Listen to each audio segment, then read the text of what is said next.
Now, when I was in there as a member of the Senate, a member of the Welsh Parliament, I was investigating things like corrupt contracts and dodgy dealings.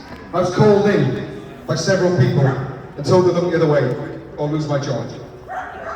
I decided to lose my job, and that's why I'm out here today and not in there.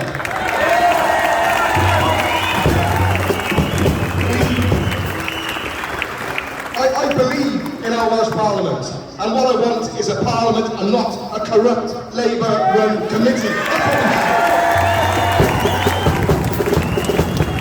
We decided to form a brand new political party and take them on.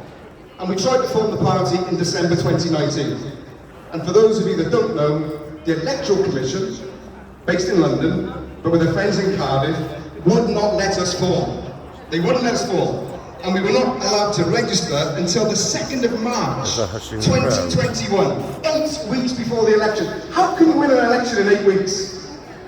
So that's what I gripe about, the lack of democracy there. COVID passports, do they work? No! So why are we having them? Control. If you are double vaccinated, you can catch COVID, you can pass it on. If you are healthy and maybe have had COVID and have not had the jab, you're not going to be allowed in places. It doesn't make sense. And lots of things don't make sense, because when I was in there, when everybody else was wearing masks outside, members of the Senate didn't have to wear masks. They brought them in eventually. And the social distancing is very, very strict, very strict. Lots of distancing, you walk around and everyone's kept apart. But what happened when the Queen visited? COVID went away. And everybody was in there packed like sardines. So they can do it one day, why can't they do it normally? I think we all know that this isn't about a virus now, it's about controlling the population. I never ever,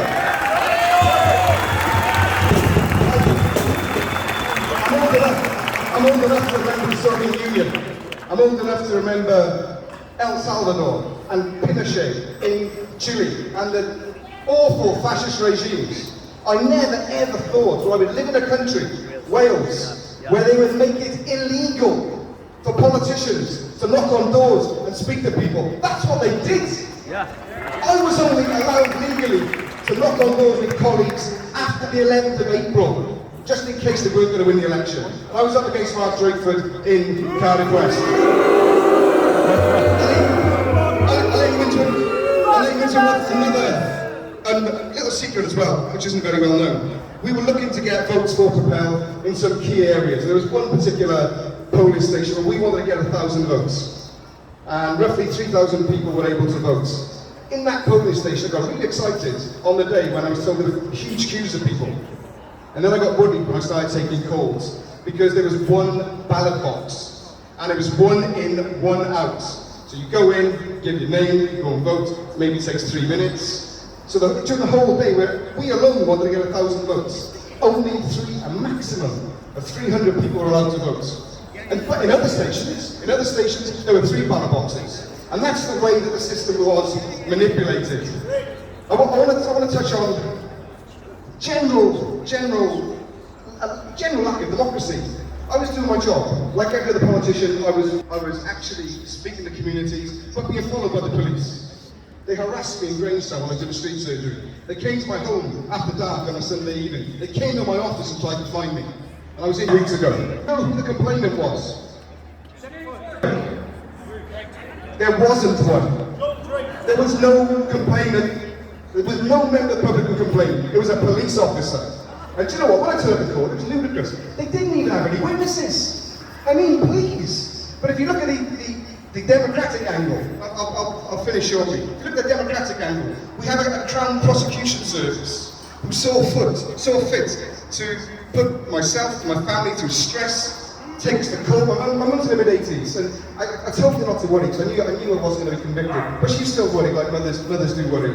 And it was totally wrong. But that's the Crown Prosecution Service. And yet when I'm getting things like death threats and, communications on social media to me, which are absolutely disgraceful, The Crown prosecution says that they'd never prosecute anyone. They said it wasn't in the public interest.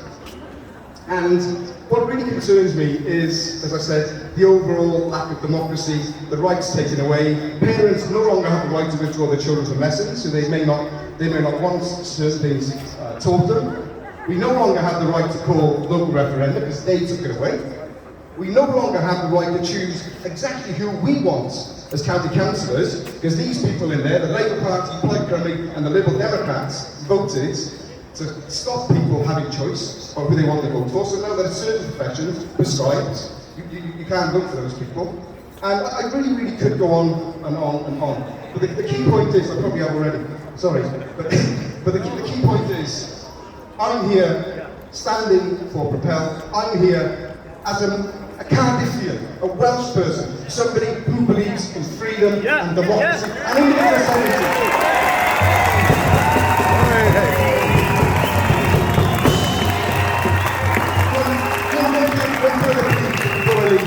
One further plea. See those are there tonight. We're going to take away our freedoms. Less than 50% of the population voted for them. So I urge everyone to look at Welsh politics, get involved, join the political party, and let's get rid of those people in there.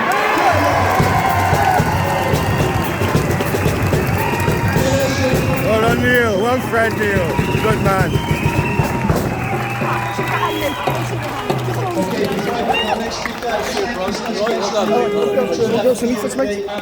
Just want to remind people that